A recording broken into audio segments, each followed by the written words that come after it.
আমাদের এজেই ধরুন বা 2020 পরে কোভিড মানে কোভিডের পরে যে মার্কেট রিকভার করলো, তারপরেই আমরা জানি যে এই শেয়ার মার্কেটে ইনভেস্টমেন্টের একটা সেই কী বলবো, মানে সে লাথ লেগে গেছে টাইপের, মানে সবাই ইনভেস্ট করছে, কেউ বুঝুক নাই বুঝুক ইনভেস্ট করছে। দেখুন, ইনভেস্টমেন্ট করাটা ভালো, মানে আমাদের দেশের পক্ষে ভালো, আপনার নিজের জন্য ভালো, কিন্তু ইনভেস্ট করাটার মধ্যেও তো আপনার মধ্যে একটা ধৈর্য থাকতে হবে, আপনাকে সেই সময়টা দিতে হবে। আপনি যে এরোর কথা শুনে করছেন, টেলিগ্রাম থেকে টিপস নিচ্ছেন, হোয়াটসঅ্যাপে টিপস নিচ্ছেন, দিয়ে ইনভেস্ট করছেন, তাহলে আপনার কোনো টাকা তো হবেই না, উল্টে আপনার দুর্ভোগ আছে পাবেন।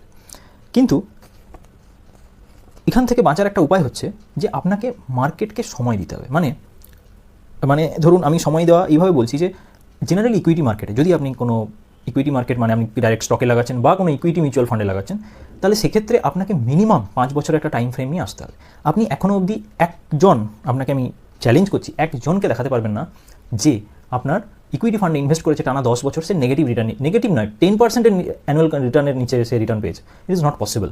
কারণ যখনই আপনি মার্কেটকে টাইম দিচ্ছেন, সে কখনো বাড়ছে, কখনো কমছে, দিয়ে একটা অ্যাভারেজ আউট হয়ে যাচ্ছে। সেই কারণে, আর মার্কেট সবসময় একটা সাইক্লিক প্যাটার্নে চলে। এই ধরুন, কোভিডের পরে মার্কেট মানে 2024 অবধি পাগলের মতো বেড়েছে। সবাই যেই স্টকই লাগাচ্ছে, সেই ইনভেস্টর হয়ে যাচ্ছে, সেই তার প্রফিট হয়ে যাচ্ছে, সেই লোককে জ্ঞান দেওয়া শুরু করে দিচ্ছে। কিন্তু 2024 সেপ্টেম্বরের পরে কী হলো, এখনও অবধি দেখুন মার্কেট রিকভার করতে পারছে না। তাহলে সেই কারণের জন্য একটু ধৈর্য ধরাটা খুব ইম্পর্টেন্ট।